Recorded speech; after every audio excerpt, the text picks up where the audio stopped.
یہ سب باتیں صرف اللہ ہی جانتا ہے۔ اور رہ میں جو کچھ تم کرتے ہو وہ زیادہ کرتے ہو، ہر چیز اس کے پاس اندازے سے ہے، یعنی کہ کم یا زیادہ جو بھی کرتے ہو اللہ سبحانہ تعالیٰ ہر چیز سے خبردار ہے۔ ظاہر و پوشیدہ کا وہ عالم ہے، جاننے والا ہے، سب سے بڑا اور بلند و بالا ہے۔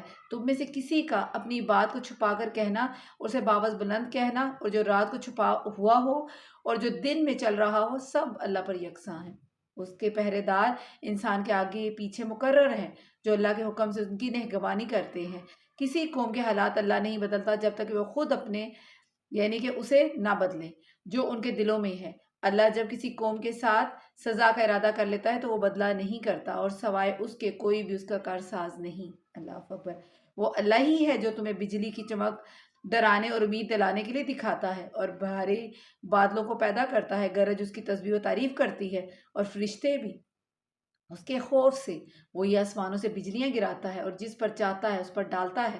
کفار اللہ کے بارے میں جھگڑا کر رہے ہیں، اور اللہ سخت قوت والا ہے، قوی ہے۔ اسی کو پکارنا حق ہے۔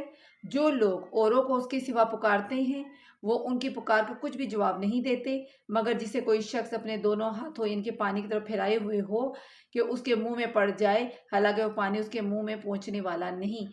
ان منکروں کی یعنی کہ جتنی پکار ہے سب گمراہی میں ہے۔ اللہ ہی کے لیے آسمان و زمین کی سب مخلوق خوشی اور ناخوشی سے سجدہ کرتی ہے، اور ان کے سائے بھی صبح و شام اللہ کی تسبیح کرتے ہیں۔ آپ پوچھیں کہ آسمان و زمین کا پروردگار کون ہے؟ کہہ دیجئے کہ اللہ۔ کہہ دیجئے کیا تم پھر بھی اس کے سوا اوروں کو حمایتی بنا رہے ہو جو خود اپنی جان کے بھلے برے کا بھی اختیار نہیں رکھتے؟ کہہ دیجئے کہ کیا اندھا اور بینا برابر ہو سکتا ہے، یا کیا اندھیرے اور روشنی برابر ہو سکتی ہے؟ کیا جنہیں یہ اللہ کے شریک ٹھہرا رہے ہیں انہوں نے بھی اللہ کی طرح مخلوق پیدا کی ہے؟ ان کی نظروں میں پیدائشیں مشتبہ ہو گئی ہو۔ کہہ دیجئے کہ صرف اللہ ہی کی تمام چیزوں کا خالق ہے، پیدا کرنے والا ہے، وہ اکیلا ہے اور زبردست ہے، غالب ہے، اور اسی نے آسمان سے پانی برسایا ہے، پھر اپنے اپنے اندازے کے مطابق نالے بہا نکلے ہیں، پھر پانی کی ریلے اوپر چڑھے جھاگ کو اٹھا لیا، اور اسی چیز میں بھی جس کی آگ میں ڈال کر تپاتے ہو، یعنی کہ جو آگ میں ڈال کر تپاتے ہو وہ چیز بھی زیور یا ساز و سامان کے لیے اسی طرح کی جھاگ ہے۔ اسی طرح اللہ حق و باطل کی مثال بیان فرماتا ہے۔ اب جھاگ تو ناکارہ ہو کر چلا جاتا ہے، لیکن جو لوگوں کو نفع دینے والی چیز ہے وہ زمین میں ٹھہری رہتی ہے۔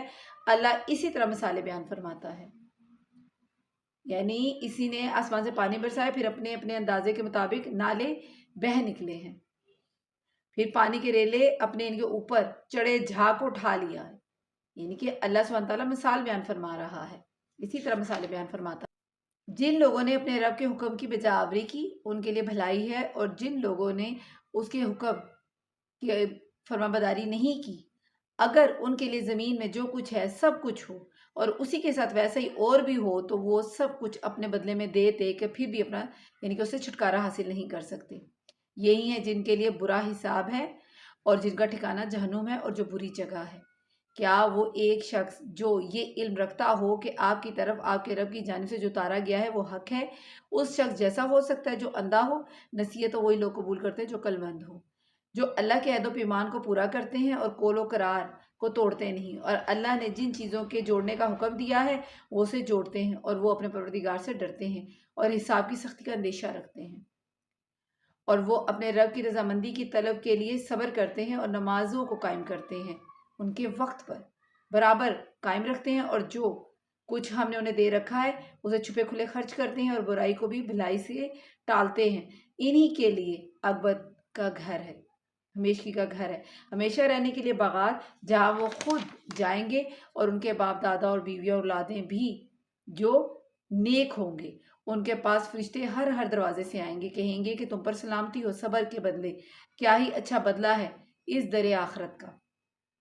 اور جو اللہ کے عہد کو اس کی مضبوطی کے بعد توڑ دیتے ہیں اور جن چیزوں کے جوڑنے کا اللہ نے حکم دیا ہے انہیں توڑتے ہیں اور زمین میں فساد پھیلاتے ہیں، ان کے لیے لعنتیں ہیں اور ان کے لیے برا گھر ہے۔ اللہ جس کی روزی چاہتا ہے بڑھاتا ہے، تنگ کرتا ہے۔ یہ تو دنیا کی زندگی میں مست ہو گئے ہیں، حالانکہ دنیا آخرت کے مقابلے میں نہایت حقیر پونجی ہے۔ کافر کہتے ہیں کہ اس پر کوئی نشانی معجزہ کیوں نازل نہیں کیا گیا؟ جواب دے دیجئے کہ جسے اللہ گمراہ کرنا چاہے کر دیتا ہے، جو اس کی طرف جھکے اسے راستہ دکھا دیتا ہے۔ جو لوگ ایمان لائے ان کے دل اللہ کے ذکر سے اطمینان حاصل کرتے ہیں۔ یاد رکھو کہ اللہ کے ذکر میں ہی دلوں کے لیے تسلی اور سکون ان کو حاصل ہوتا ہے۔ جو لوگ ایمان لائے جنہوں نے نیک کام کیے ہیں ان کے لیے خوشحالی ہے اور بہترین ٹھکانہ ہے۔ جو لوگ ایمان لائے جنہوں نے نیک کام کیے ان کے لیے خوشحالی ہے اور بہترین ٹھکانہ ہے۔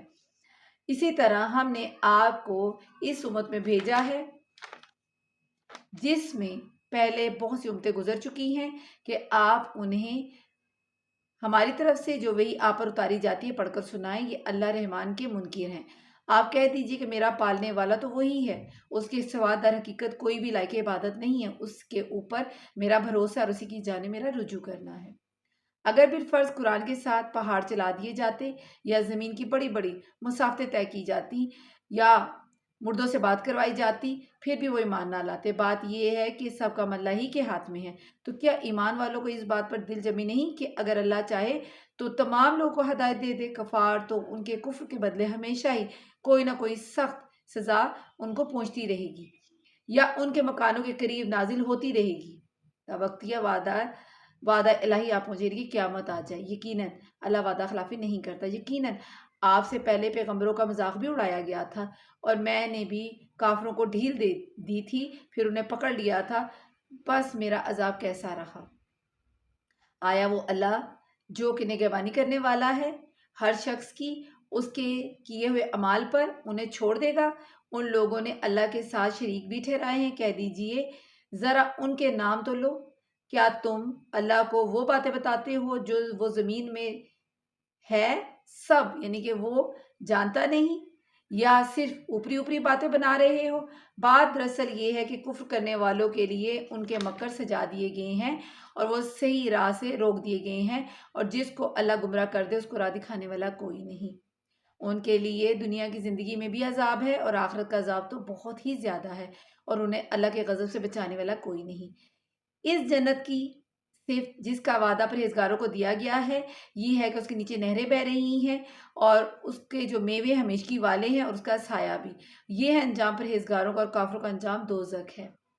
جنہیں ہم نے کتاب دی ہے وہ تو جو کچھ آپ پر اتارا جاتا ہے اس سے خوش ہوتے ہیں، یعنی قرآن کی سچائی اور دلائل و شواہد دیکھ کر وہ مزید خوش ہوتے ہیں۔ مسلمان اور دوسرے فرقے اس کے بعض باتوں کے منکر ہیں۔ آپ اعلان کر دیجئے کہ مجھے تو صرف یہی حکم دیا گیا کہ میں اللہ کی عبادت کروں اور اس کے ساتھ کسی کو شریک نہ کروں۔ میں اسی کی طرف بلا رہا ہوں اور اسی کی جانب میرا لوٹنا ہے۔ اسی طرح ہم نے قرآن کو عربی زبان کا فرمان اتارا ہے۔ اگر آپ نے ان کی خواہش کی پیروی کر لی تو اس کے بعد کہ آپ کے پاس علم آ چکا ہے تو اللہ کے سامنے آپ کو کوئی حمایتی نہ آپ کو ملے گا اور نہ کوئی بچانے والا۔ ہم آپ سے پہلے ہی بہت سے رسول بھیج چکے ہیں اور ہم نے ان سب کو بیوی بچوں والا بنایا تھا۔ کسی رسول سے نہیں ہو سکتا کہ کوئی نشانی بغیر اللہ کی اجازت کے لے آئے۔ ہر مقرر وعدے کی ایک لکھت ہے، یعنی اللہ نے جس چیز کا بھی وعدہ کیا ہے اس کا ایک وقت مقرر ہے۔ پھر اس طرح فرمایا جا رہا ہے کہ اللہ جو چاہے مٹا دے اور جو چاہے ثابت رکھے لوح محفوظ میں اس کے پاس ہے۔ اس طرح فرمایا جا رہا ہے ان سے کیے ہوئے وعدوں میں سے کوئی اگر ہم آپ کو دکھا دیں یا آپ کو ہم فوت کر لیں تو آپ پر تو صرف پہنچا دینا ہی ہے، حساب تو ہمارے ذمہ ہے۔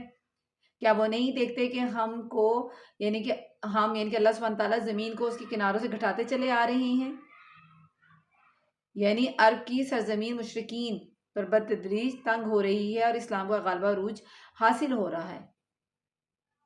اللہ حکم کرتا ہے اور کوئی اس کے احکام پیچھے ڈالنے والا نہیں، رد کرنے والا نہیں، اور جلد حساب لینے والا۔ ان سے پہلے لوگوں نے بھی اپنی مکاری میں کمی نہ کی تھی، لیکن تمام تدبیریں فیصلے یعنی اللہ ہی کے ہیں۔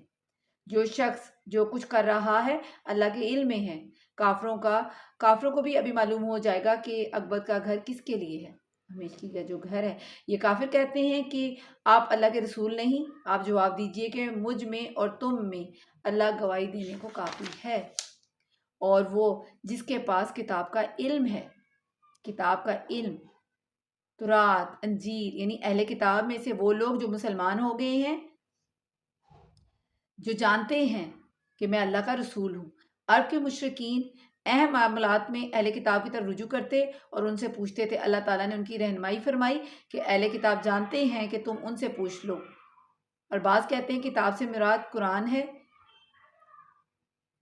علم کتاب یعنی کہ مسلمان ہیں، اور بعض نے کتاب سے مراد لوح محفوظ لی ہے، جس کے پاس لوح محفوظ کا علم ہے، یعنی اللہ سبحانہ و تعالیٰ